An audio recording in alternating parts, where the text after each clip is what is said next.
তুই নাকি আমার বউরে তোর অস্ত্র দেখাইছস? আমি কি র্যাব, পুলিশ, সেনাবাহিনী না ডাকাত সন্ত্রাসী যে তোর বউরে আমি অস্ত্র দেখাবো? আমি অস্ত্র পাবো কই? আর আমি তোর বউরে কিসের অস্ত্র দেখাইছি রে? দেখ, সোজা কথা, তুই বাঁকা রাস্তায় নিবি না। তুই আমার বউরে কি অস্ত্র দেখাইছস সেটা কিন্তু তুই ভালো করে জানো। আমি কি ইচ্ছে করে দেখাইছি? শোন বশির, তোর বউর চরিত্র কিন্তু খারাপ। সে আমারে জোর করছে, তাই আমি বাধ্য হয়ে অস্ত্র দেখাইছি। খবরদার, তুই আমার বউয়ের চরিত্র নিয়ে একটা কথা বলবি না। তুই যদি আর একটা আজে বাজে কথা কও, তাহলে তোর অস্ত্র কাইটে আমি কিন্তু রোদ্র শুকাবো। তুই আমার অস্ত্র কাটবি না? তুই কাটবি কি দিয়া? তুই তো কিছু আনোসই নেই। ভাই এইটা দিয়ে আর অস্ত্রটা কাটতে দেন। আর অস্ত্র যদি না থাকে তাহলে শিলে হওয়ার কথা থাকবে না, আমার কাছে চলে যাইবে। এটা একটা ভালো কাজ করছে। এই যে দেখ, নিয়ে আইছি। কিরে বশির, তোর সাথে এই অর্ধেক সাইজের এই মালটা কিটা? চিনতে পারো না? এ হলো তোর ক্রে ভাইরা, তার মানে তোর বউয়ের এক্স। তুই না বললি তোর বউয়ের চরিত্র ফুলের মতো পবিত্র? দেখ, এখন তার এক্স বেরিয়ে গেছে। কয়দিন পর যে কি বেরাইবে একটু অপেক্ষা কর। ভাই আপনি শিলারে সাইরা দেন ভাই, আমি শিলারে ছাড়া বাঁচুম না। দেখছস, সে তোর বউরে কত ভালোবাসে, আর তুই শালা সারাদিন মাথা গরম করে তোর বউরে মারো। না রে বন্ধু, ঘটনা উল্টে গেছে। আমি আর আমার বউরে পিটাইতে পারি না।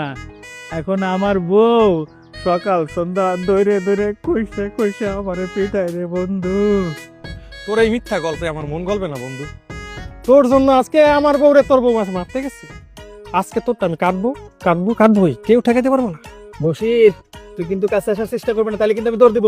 তোর দৌড় দিলে আমি তারাই থাকবো রে। আমিও দৌড় দিব, ভাইও দৌড় দিব, তাই না? হ্যাঁ। ভাই আপনি আগায় দেন, আমি আছি। এই দাঁড়া, দিব মাথা গরম করে দেখ, কই যাও? কথা কম, মাথা কিন্তু গরম। আমি কই যাই না যাই সেই কৈফিয়ত কি করে দিতে হইব? তুই কি এলাকার চেয়ারম্যান নাকি মেম্বার? আরে আমি চেয়ারম্যান নাম মেম্বার না, আমি হলাম তোর বন্ধু। আর বন্ধু হয়ে বন্ধুর খোঁজ খবর আমি রাখতে পারি না? না পারোস না। আমি আমার খোঁজ রাখার জন্য কি তোরে টাকা দেই না পয়সা দেই? তুই আমার খোঁজ রাখবি কিসের জন্য? আর তুই আর তোর বউ মিলে কি লাগাইছিস কত মানে? আমরা কি লাগাইছি? আমার তো তেমন কোনো লাগালাগির মধ্যে নাই। ওই দুদিন আগে বাড়ির পিছনে কিছু লাউ গাছ আর বেগুন গাছ লাগাইছিলাম, তাতে তো তোর কোনো সমস্যা হওয়ার কথা না বন্ধু। কথা কম, মাথাটা কিন্তু আবার গরম করে দিলি। এই তোরে কি আমি ওই লাউ গাছ সিম গাছ লাগানোর কথা জিজ্ঞেস করছি? তাহলে তুই কি লাগানোর কথা কইতেছস? ও বুঝছি, দিনে দিনে তোর মাথার সাথে চরিত্রটাও খারাপ হয়ে যাইতেছে। তুই বন্ধু হয়ে বন্ধুর বউর দিকে কোন নজরে কেমনে তাকাই? হ্যাঁ, আমি কই হাতি, তুই বুঝাস আমারে লাতি। এ তোর বউয়ের জ্বালা, আমার বউটারে তো ঠিক মতো আমি মারতেও পারি না। যখন আমি পিটানো শুরু করি, আমার বউ দৌড়ায় তোর বাড়িতে যায় আর তোর বউ তারে আশ্রয় দেয়, আমারে তাড়ায় দেয়। শোন, তোর বউরে কয়া দিবি আমার মাথা যদি গরম হয় তাইলে কিন্তু দুইটারই এক লোকে পিটামু। কে ভাবি আর কে বউ এটা কিন্তু আমি মানবো না, কথাটা বলে দিস। আইসে আমার বউরে পিটাইতে। আমার বউরে পিটাইলে কি আমি বসে বসে আঙ্গুল চুষমু রে? আমার আদরের বউ জীবনে একটা টোকা